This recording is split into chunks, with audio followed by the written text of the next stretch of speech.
My dear friends, once more, good morning. On this fifth Sunday in Ordinary Time, I'd like to meditate briefly on the redeeming power of God. The redeeming power of God. Due to limitations in our human nature, and due to the limitations of our human language, every time we have to have a conversation about God, or every time we have to try to describe God or define who God is, we always do so using what is called relative attributes. And we do so using relative attributes because we cannot say anything about God in absolute terms. Given the limitations of our language and our nature, we can never make a statement about God in absolute terms. We always have to talk about God in relation to our human nature. So if we think about some of the attributes that we have to use to describe God, they are all relative attributes. We define God as being all-powerful. We say God is all-knowing. We say God is all-merciful. We say God is all-loving. And the reason why we use those attributes to describe or define God is because we have seen in ourselves traces of goodness. We've seen traces of power.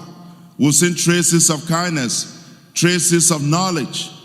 And so we ascribe to God, that most magnificent being, an infinite expression or manifestation of all those attributes.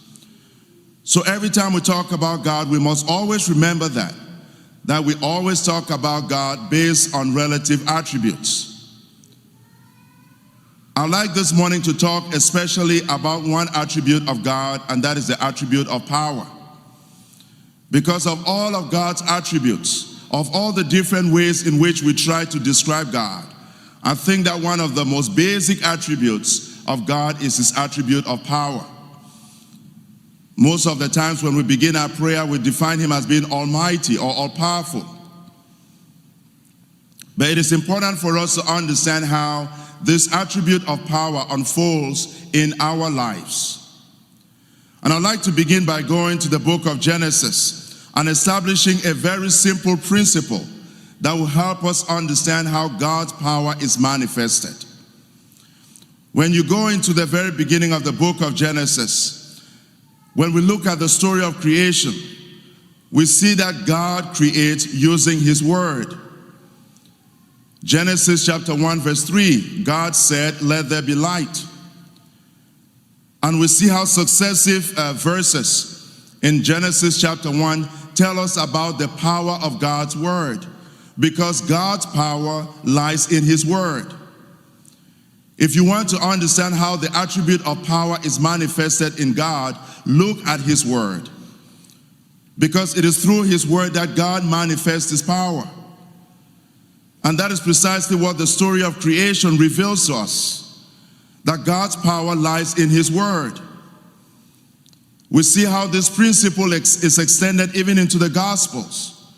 When Jesus Christ comes into the scene, how does he continue to manifest that divine power? He does so using his word. If you look at all the miracles that Jesus performed, healing the sick, raising the dead, providing comfort and healing to those in need. Every time Jesus Christ performed a miracle, he used his word. Because in God, his power lies in his word. That very simple principle should be as the backdrop for how we understand what happens in today's gospel. Because in today's gospel, St. Luke tells us that when Jesus Christ encounters the first apostles, after having a very brief interaction with them, he gave them a very simple command.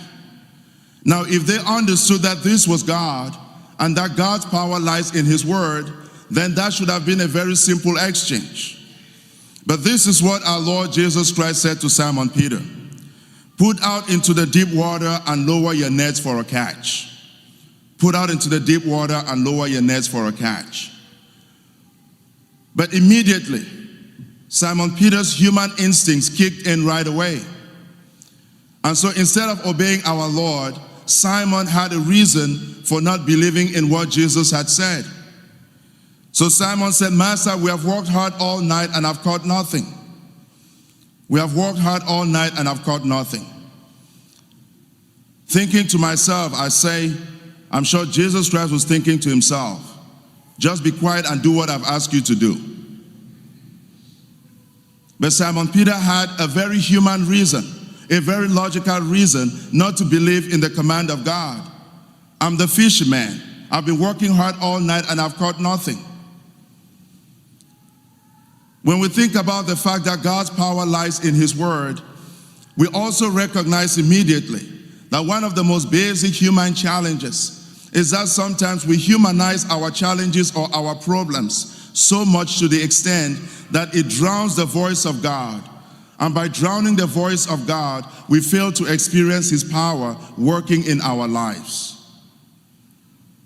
So when Simon Peter offered what he thought was a very logical objection to our Lord's command, all he was simply doing was that he was humanizing the situation to the extent that he was drowning or eliminating the voice of the divine. Master, we have worked hard all night and have caught nothing. So your command is not going to make a difference. But what he failed to recognize is that in God, his power is his word. When God says, he does. And we see how this is true throughout the scriptures. I submit before you this morning that even in my own life, I've had to experience this in different ways.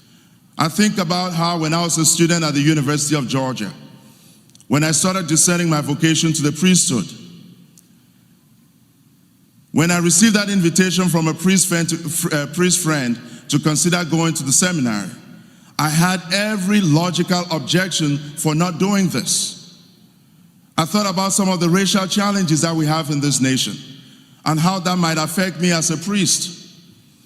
I thought about the fact that I'm a foreigner and I speak English with a very different accent. How was that going to play into my ministry? I thought about so many logical objections.